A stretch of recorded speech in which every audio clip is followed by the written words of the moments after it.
Hello, my friends, and welcome. I'm Dr. Janet Roark. I'm a veterinarian in Austin, Texas, and I come live here every Sunday night at 7 p.m. Central Standard Time to answer your questions. So if you are hopping on live, go ahead and let me know where you're from. If you have any questions, I just ask that you please keep them compliant, no disease names, and go ahead and pop those in the comments and we will get to those as they come up.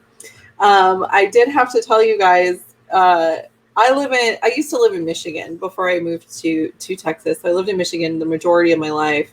I did my undergrad in Ohio and went to Michigan State for vet school. And so the majority of my life, I lived in Michigan, but we moved down, my husband and I moved down to Texas. Hi, Fonda. Did you guys get snow out in Marble Falls? So I moved down to Texas because my husband and I were just really tired of the cold weather and snow and that sort of thing. And while we enjoyed it, like we both snowboard and tried to enjoy it as much as possible, it was just really hard on us. So when we moved to Texas, it was really nice not having snow hardly ever. I think we've lived here for 12 years now, and I think it's maybe snowed maybe 5 times. And usually it's just like a light dusting that's here for a couple of hours and then melts. And today, though, we got a full 3 inches of snow on the ground. It covered the grass. It was like that perfect, like, packing snow, perfect for snowballs and snowmen. All my neighbors built giant snowmen in their yards, way bigger than like the 3 little like balls of snow that we've done the last couple of times that it has snowed. And it was really fun because Miles has never seen snow before, and so he's my 2-year-old puppy, and he was having a blast running around like crazy. So I don't know, check out my stories to watch him run around like a crazy dog, enjoying the snow, and it was just a lot of fun. It'll probably all be melted tomorrow, but it was really fun while it lasted today. We had a little bit of a snow day. Perfect on a Sunday when nobody's driving anyways. Nice little reprieve from all of the coronavirus stuff that we've been hearing about on the news, which is, it's pretty bad down here right now. So Kay says hi from very hot Australia. It's summer down there. We're doing winter up here and they're doing summer down there. Rebecca from Milwaukee, Wisconsin. Let's see. Fonda has a recovering snake bite, it looks like. And so, yeah, as far as oils go, I would really focus on circulation and things like that. So cypress can really help with that. And if you haven't tried yarrow palm yet, that's another really good one for like traumatic injuries and things like that. Our massage blend might be helpful as well.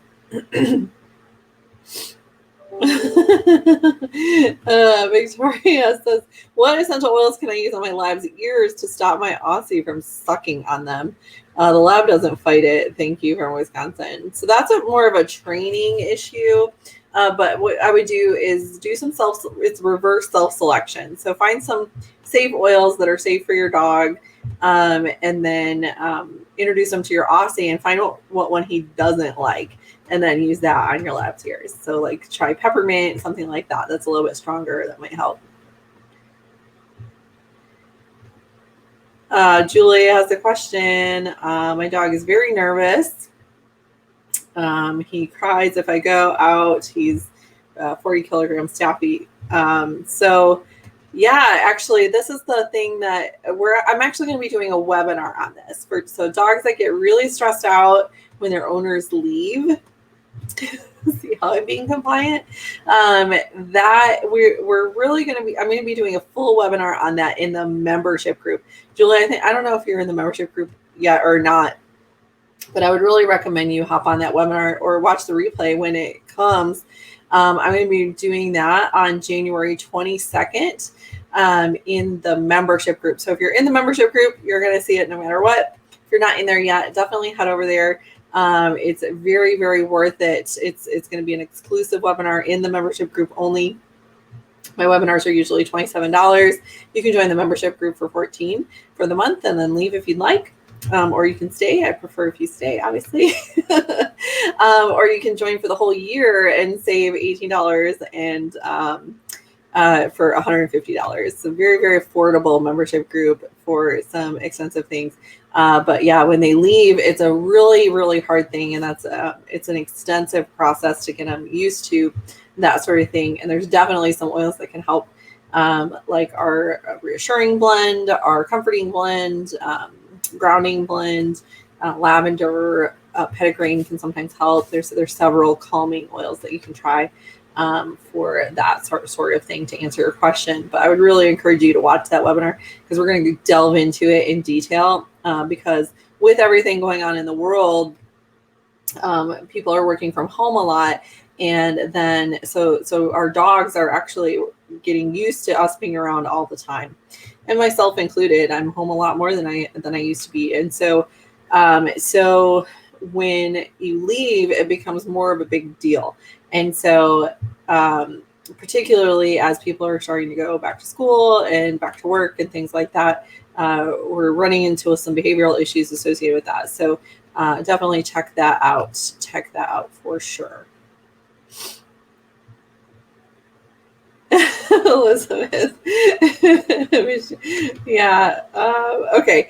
Lori is asking about cardamom. Is that safe for dogs? Absolutely. It's one of my favorite ones for dogs and for cats, as it really supports the respiratory tract and the digestive tract. So a lot of times we have multiple things going on with animals, and so cardamom is a really, really safe one to use diffused or dilute it and use it topically.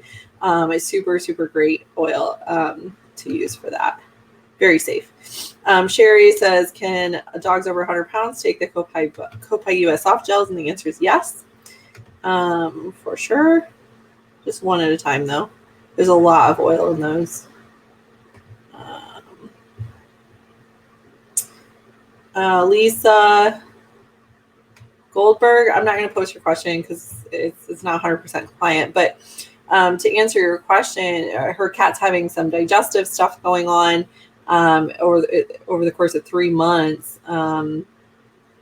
after the cat had some medication. So I would really recommend using our digestive blend touch. So like the diluted version of the digestive blend, or the kids version of the digestive blend. It works really, really well for that. And then I would really look at doing some like probiotics or digestive enzymes. There's plenty of them on the market out there for cats. So I wouldn't use a human one for a cat, but or even just some like plain Greek yogurt can really help with that, or raw goat's milk can be really helpful. And then that digestive blend, I think, is going to help a lot. Try to keep your questions compliant, guys. No disease names. I can't really post those. Let's see. Yeah, those of you that are asking about like itchiness and things like that, those are really complicated and case-by-case things. So you're always welcome to do a consultation with me, a one-on-one consultation, or join the membership group. We actually have a whole unit just on that, on skin issues. So let's see.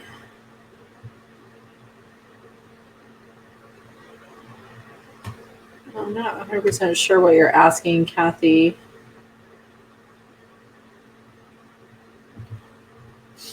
Debbie's asking, I can't post that one either. Sorry, guys. Debbie Sanders, to answer your question. You guys are not going to know what I'm asking or answering. But yeah, you can always use frankincense with any skin issues. Absolutely. Let's see. April is asking about pest control. For that, I really like our outdoor blend for sure. Our outdoor blend works really, really well. Just make sure you're not doing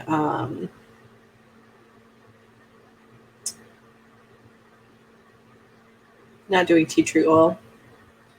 Let's see. Tracy says, I found a tick on my dog, got it out, put cedarwood, arborvitae, geranium diluted on the area to help support it. Anything else I can do to support my dog? Absolutely. If you wanted to try some internal, so that's all topical, what you talked about. So you could always do like Melissa or our protective blend internally. Can work really, really well just to support their immune system a little bit in the meantime. I would do that for at least 3 days.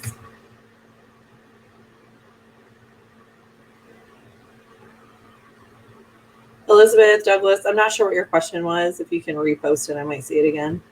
I just get a lot of, I'm just scrolling through and trying to pull out questions that are compliant.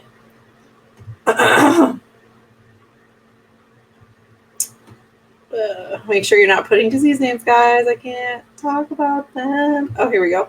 Joanne's asking about bad breath in her dog. She's like, I brush his teeth. It's still the worst breath ever. What do I do? So what you can try is colloidal silver in their water. So I just use Sovereign Silver. You can get it off of Amazon, or you can make your own. You can actually get like a little colloidal silver maker. It's pretty fun, and make your own.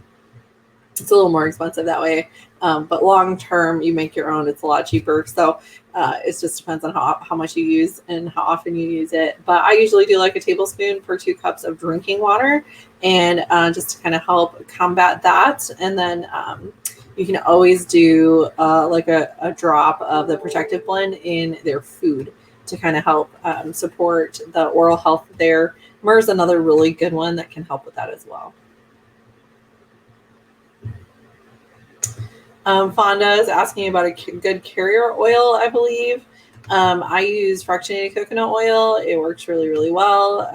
I really like it. If it's for internal use, you can also use like olive oil. Extra virgin olive oil works really well. There's a lot of good carrier oils out there that also have amazing benefits.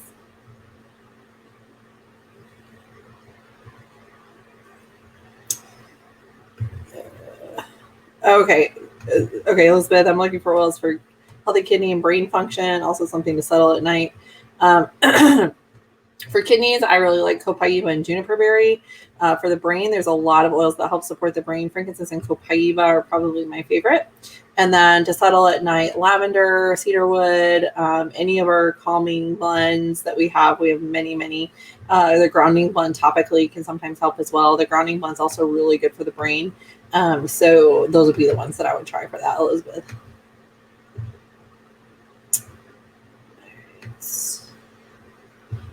Pip is asking about best oils for older dogs with sore joints and how to apply them.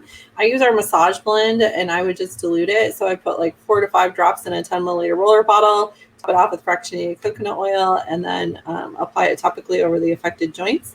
You can also give copaiba, frankincense, and turmeric internally, depending on the size of the dog, 1 to 2 drops of each of those twice a day. And then I also give what is called New Joint DS, NU Joint DS, and you can get that from newvet.com. And it's going to ask you for like who sent you. You can either use my name or use my code, which is 27702. They have a really good multivitamin that I use for all dogs and cats. I recommend this one. And then their glucosamine, chondroitin, MSM, and vitamin C supplement is the New Joint supplement, and it's got all 4 of those in it. Very, very clean supplement, and I really, really like it. I've had really good results with that one, and it is excellent. So newvet.com to find a glucosamine chondroitin supplement that is excellent, called New Joint DS. The DS just stands for double strength, so saves you a little bit of money. All right, guys, that's all the time I have for today. So I really hope that you guys hop in on the membership group so that you can see that webinar that I have later this month, essentialoilvet.com/members to join that. It's only $14 a month or $150 for the year. You don't have to stay. You are more than welcome to come and go as you please.